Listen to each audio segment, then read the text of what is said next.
বছর ঘুরলেই বিধানসভা নির্বাচন, ধীরে ধীরে তেতে উঠতে শুরু করেছে রাজ্য রাজনীতি। আর এই আবহেই বৃহস্পতিবার অর্থাৎ 29শে মে রাজ্যে আসছেন নরেন্দ্র মোদী, আর দুদিন পর 31শে মে কলকাতায় আসছেন অমিত শাহ। অর্থাৎ বিজেপির দুই শীর্ষ নেতার পরপর পশ্চিমবঙ্গ সফর। নজরে কি বঙ্গ বিধানসভা ভোট? এখন থেকেই কি সুর বেঁধে দিতে আসছেন বিজেপির দুই মহারথী? বৃহস্পতিবার আলিপুরদুয়ারে আসছেন প্রধানমন্ত্রী। সূত্রের খবর, প্রশাসনিক বৈঠক ও রাজনৈতিক সভা করবেন তিনি। পারমিশন তো প্যারেড গ্রাউন্ডেই হয়েছে। হেলিপ্যাড করতে হবে, রাস্তা করতে হবে, কোথায় প্যান্ডেল হবে, কিভাবে করতে হবে, প্লাস পাবলিকগুলো আসবে কোন দিক দিয়ে আসবে। আবার কালকে এসপিজি কন্টিনিউ মিটিং হবে আমাদের মধ্যে, কোথায় কি আছে না আছে চলতে থাকবে। নরেন্দ্র মোদী আসার দুদিন বাদে অর্থাৎ 31শে মে কলকাতায় আসছেন অমিত শাহ। 1 জুন সকালে বাংলাদেশ সীমান্তে প্রশাসনিক কর্মসূচি রয়েছে তার। বিকেলে সায়েন্স সিটি অডিটোরিয়ামে পশ্চিমবঙ্গ বিজেপির মণ্ডল সভাপতিদের সঙ্গে বৈঠক করার কথা রয়েছে অমিত শাহর। বিধানসভা ভোটের আর 1 বছরও সময় নেই, তাই কেন্দ্রীয় নেতৃত্বের আনাগোনা এবার বাড়াতে চাইছে বঙ্গ বিজেপি।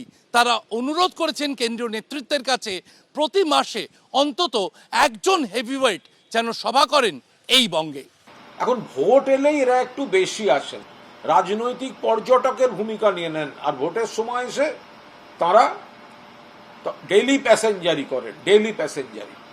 আমরা পরিষ্কার বলছি, এর আগেও তাদের নিয়মিত আসতে দেখেছি। পঞ্চায়েতেও বিজেপি হেরেছে, বিধানসভায় হেরেছে, লোকসভাতেও বিজেপি হেরেছে। তারা আসার পরেও এলে বাংলার অধিকারের টাকা দিতে আসবেন, খালি হাতে নাটক করতে আসবেন না। প্রধানমন্ত্রী আসছেন একটি সরকারি অনুষ্ঠানে, তার সঙ্গে একটি জনসভা করবেন। কেন্দ্রীয় স্বরাষ্ট্রমন্ত্রী প্রাথমিকভাবে আমাদের কাছে যেটুকু ইঙ্গিত রয়েছে, তিনি কোনো একটি সরকারি অনুষ্ঠানে আসতে পারেন।